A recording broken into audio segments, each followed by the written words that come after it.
सुनो, अब अल्लाह तुमको तुम्हारी मनचाही नेमत से नवाजेगा। और देखो, परेशान मत होना। अल्लाह अपने बंदे को मुसलसल तकलीफ में नहीं रखता। अच्छे दिन ज़रूर आएंगे और फिर अल्लाह तुम्हें जल्द वो अता करेगा जिसकी तुम चाहत रखते हो। और अल्लाह की तवज्जो तो मुसलसल तुम्हारी तरफ है। तुम तौबा तो करो, अपनी चीज़ अल्लाह से मांगो तो सही। ना मिलने के खौफ को दिल से निकाल दो। वो रब ऐसे अता करेगा कि तुम हैरान रह जाओगे। और अनकरीब आपका रब आपको इतना देगा कि आप उससे राज़ी हो जाएंगे। और सुनो, वहाँ वो तुम्हारी रज़ा को ही तुम्हारा मुकद्दर बनाने के मंसूबे तैयार कर रहा है। और सब्र करना मुश्किल है, मगर कभी सोचा है अल्लाह जब वो शख्स या चीज़ तुम्हें देगा तो उसकी खुशी कितनी प्यारी होगी। तुम बस अल्लाह पर यकीन रखो, अल्लाह आपको वो ज़रूर देगा जो आप कब से रो रो कर मांग रहे हो, इंशाअल्लाह। और यकीन रखें, अगर अल्लाह आपको कोई चीज़ देना चाहे तो पूरी दुनिया मिलकर भी अल्लाह को नहीं रोक सकती, चाहे मामलात कितने ही कठिन क्यों ना हो। और सुनो, सब्र करो, अल्लाह तुम्हारे दिल की सुनता है और तुम्हें वही दिया जाएगा जिसके लिए तुम दिन रात दुआएं मांगते हो।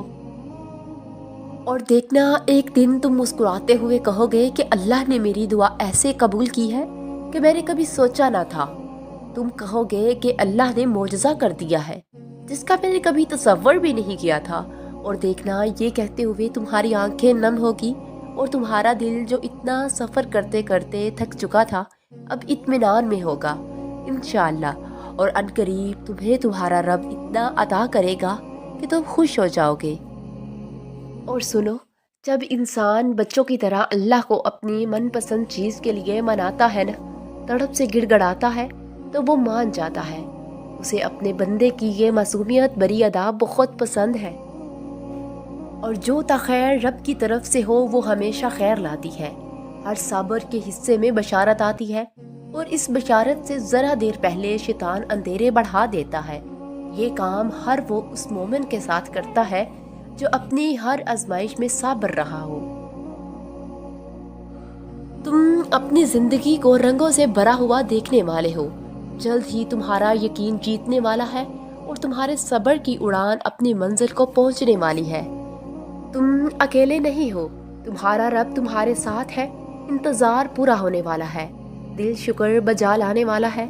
सजदाए शुक्र तुम्हारी ज़िंदगी में होने वाला है क्योंकि तुम्हारा रब तुम्हारे साथ। और जानते हो अल्लाह तुम्हें बेबसी के मुकाम पर क्यों लाया है? ताकि तुम अल्लाह से रजू करो और यकीन से मांगो। जब तुम दुआओं पे यकीन करना सीख जाओगे तो जो चीज़ तुम्हें अभी नामुमकिन लग रही है और जो चीज़ नसीब में नहीं है वो भी तुम यकीन से पा लोगे। परेशान क्यों हो?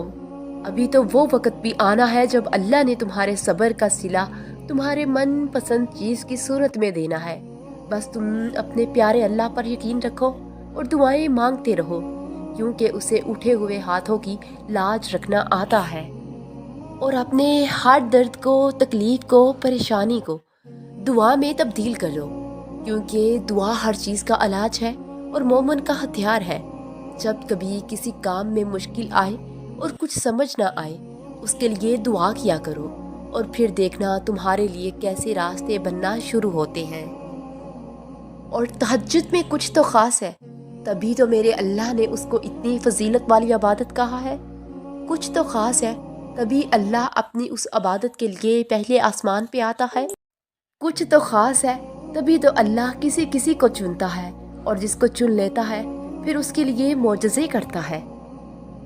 और जब तुम आसमान की तरफ देखते हो टूटे दिल और भीगी आंखों से कि अल्लाह तुम्हारी दुआ पे कुन कह दे, तो यकीन करो अल्लाह उसी लम्हे तुम्हारी हर दुआ पे कुन फरमा देता है।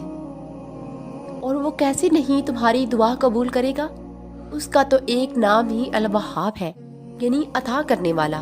तुम कुछ मांगो और वो अता ना करे, ये तुम्हारी सोच है, अल्लाह की सिफ्त नहीं। तहज्जुद की कहानी।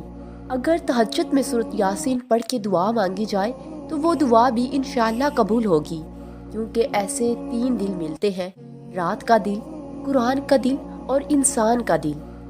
اور تینوں دلوں کا ملنا قبولیت کا سبب بنتا ہے انشاءاللہ۔